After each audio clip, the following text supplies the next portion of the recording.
सब मिथिलावासी के गोर लागै छी। आइ हम एगो होली के गीत गाबै छी। कृष्ण जी राधा कृष्ण होली खेलै छथिन और गोपी सब ग्वालिन सब से रहै छथिन। से आइ हम एगो होली के गीत गाबै छी। आशा है जे नीक लागि जाए तऽ हमर भजन कीर्तन चैनल के सब्सक्राइबर लाइक कऽ देबै। ब्रज गाम में कृष्ण खेलत होरी। ब्रज गाम में सब ब्रजवासी रंग खेलत हैं। सब ब्रजवासी रंग घोरल अछि। कृष्ण खेलत बल जोरी। ब्रज में कृष्ण खेलत बल जोरी। ब्रज गाम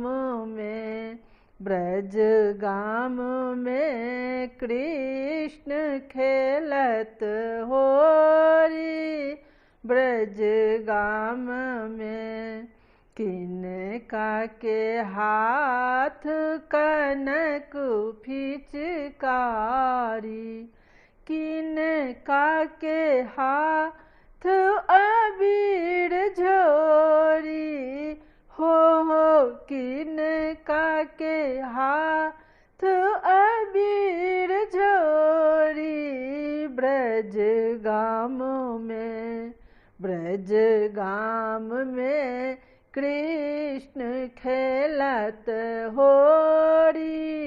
ब्रज गाम में कृष्ण जी के हाथ कनक फिचकारी।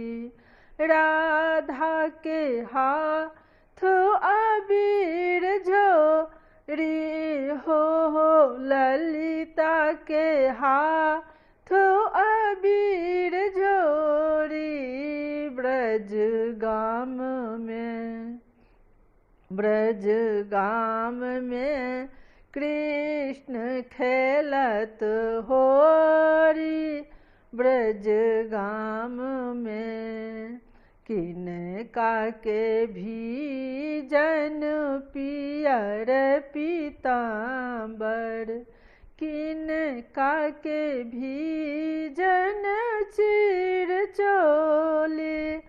हो किनका के भीजन चिर चोली। नंद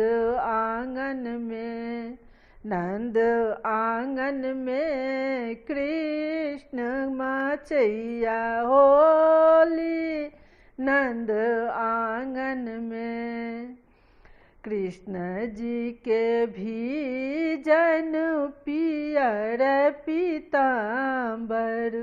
राधा के भीजन चिर चोली। हो राधा के भीजन चिर चोली। ब्रज गाम में कृष्ण खेलत होरी। ब्रज गाम में किनका के भोजन माखन मिश्री। किनका के भोजन खीर पूरी। नंद आंगन में रंग मचैया होरी। नंद आंगन में कृष्ण जी के भोजन माखन मिश्री। राधा के भोजन खीर पूरी। हो लाली के भोजन खीर पूरी। ब्रज गाम ब्रज गाम में रंग मचैया होली, ब्रज गाम में सब सखियन मिली रंग खेलत हैं, सब सखी मिल के रंग खेलत हैं। कृष्ण खेलत बल जोड़ी हो कृष्ण खेलत बल जोड़ी, ब्रज गाम में, ब्रज गाम में कृष्ण खेलत होरी, ब्रज गाम में। जय मिथिलावासी। अहाँ सबके हमरा तरफ से बहुत बहुत धन्यवाद। आशा है जे हमर कृष्ण भगवान वाला ई होली नीक लागि जाए तो हमर भजन कीर्तन चैनल के सब्सक्राइबर लाइक कऽ देबै। जय मिथिलावासी, जय मिथिला।